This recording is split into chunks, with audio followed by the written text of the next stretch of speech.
Je rajoute deux petits points. Enfin, c'est vraiment important de comprendre que il y a un mystère dans cette histoire. Il y a un très grand mystère, parce que vous avez une agence publique de sécurité sanitaire, l'ANSES, qui est une agence vraiment fort bien dotée en fonds publics. Je crois qu'il y a 3200 agents, donc c'est très important. C'est l'agence de sécurité sanitaire des aliments, de l'environnement du travail et d'autres choses encore. Elle est censée protéger la société française contre tous les risques, dont ceux liés à l'exposition aux pesticides.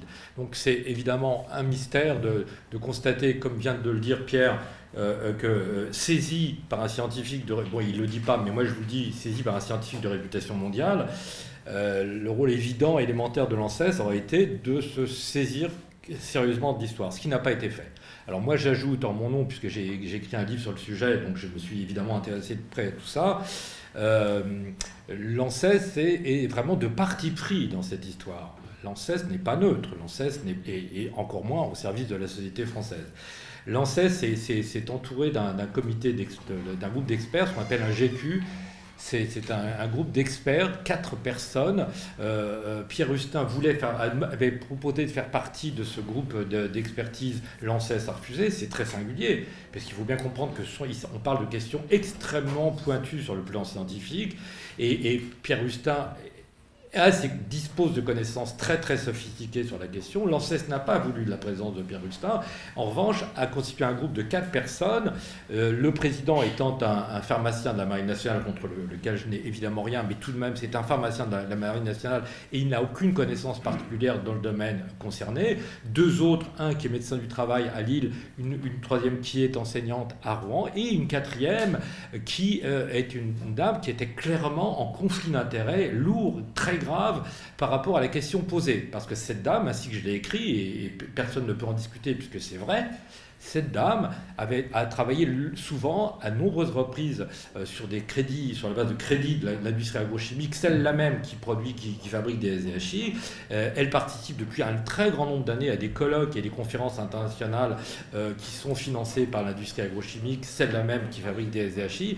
Et en règle démocratique élémentaire, il est évident que ce groupe d'experts n'aurait pas dû voir le jour. L'ANSES aurait dû évidemment mettre de côté cet expert et aurait dû confier le travail à de véritables experts indépendants et non liés par des conflits d'intérêts.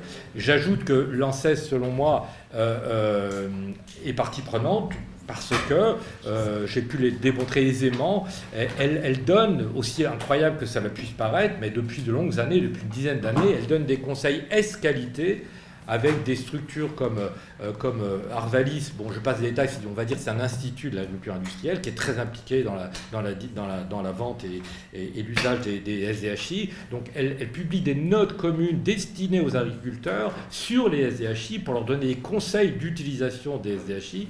L'ANSES engage notre nom à tous. Je rappelle que c'est une agence publique payée sur fonds publics.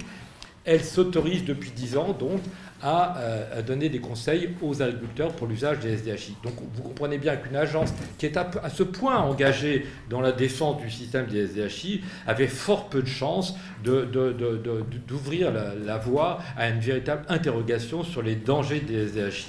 Et comme vient de le dire Pierre, on en est toujours à ce point d'ailleurs de l'histoire. Il y a un blocage total. D'un côté, la science qui cherche et qui trouve.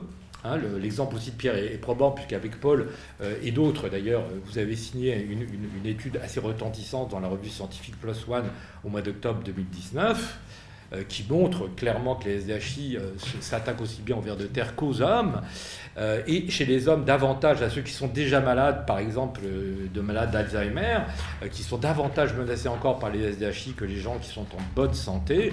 Donc tout ça forme un tableau qui est assez déprimant et qui est en tout cas révoltant. On en est là, et c'est pourquoi, et là je vais passer la parole à Maître Laforgue et Maître Baron, on a décidé, nous avons tous décidé ensemble de déposer un recours juridique devant le tribunal administratif de manière à ce que les autorisations de mise sur le marché, dont je précise qu'elles sont faites de l'ANSES, aussi incroyable que ça puisse paraître, l'ANSES donne des autorisations de mise sur le marché, donc elle donne le sésame commercial qui permet à un industriel de mettre sur le marché un pesticide, et d'un autre côté est censé nous protéger et est censé retirer cette autorisation. Parce que c'est elle qui donne l'autorisation, mais c'est elle qui les retire. Autrement dit, vous mettez cette agence publique dans l'obligation de se dédire si elle devait renoncer à l'usage des SDHI. Donc recours juridique, Maître Laforgue et Maître Baron vont vous l'expliquer.